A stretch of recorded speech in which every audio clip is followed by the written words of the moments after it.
One very important thing when setting curtain rails is what many people fail to do is to cut the outer rail back so you don't end up with the union being on the mid-run, which when you pull the curtain tries to jump over it and you have to force it, and it's very annoying. That, if you leave it like that, that's the wrong way. What you should do is, once you set all your overhangs and position of entire rail, take a pencil and mark up above the bracket, above the middle bracket, you mark up your outer rail. There you go.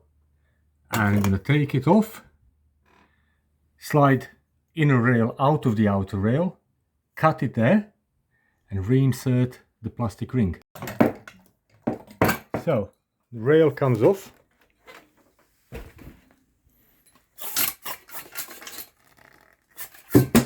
Trying to do it with one hand. This is where we're going to cut it, and this is the plastic ring you have to reinsert back there. Then I have to use two hands for that, so I'm going to cut it. You can use a hacksaw or little disc cutter, grinder, whatever. Just cut it there, replace this plastic sleeve back on that position, slide it in a pole into the outer pole and fit it back on. Right, this has been cut now. I'm going to reinsert this plastic sleeve. Bit flimsy. Need two hands for that. Right, that's inserted back in. Now slide the inner hole back in.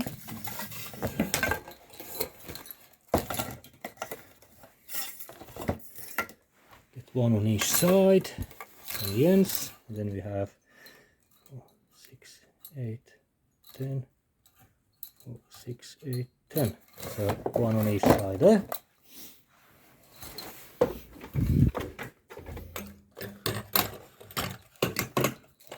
And our joint goes behind the bracket.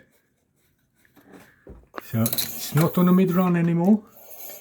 You can slide the rings back and forth without any obstructions, because joint is on the middle bracket.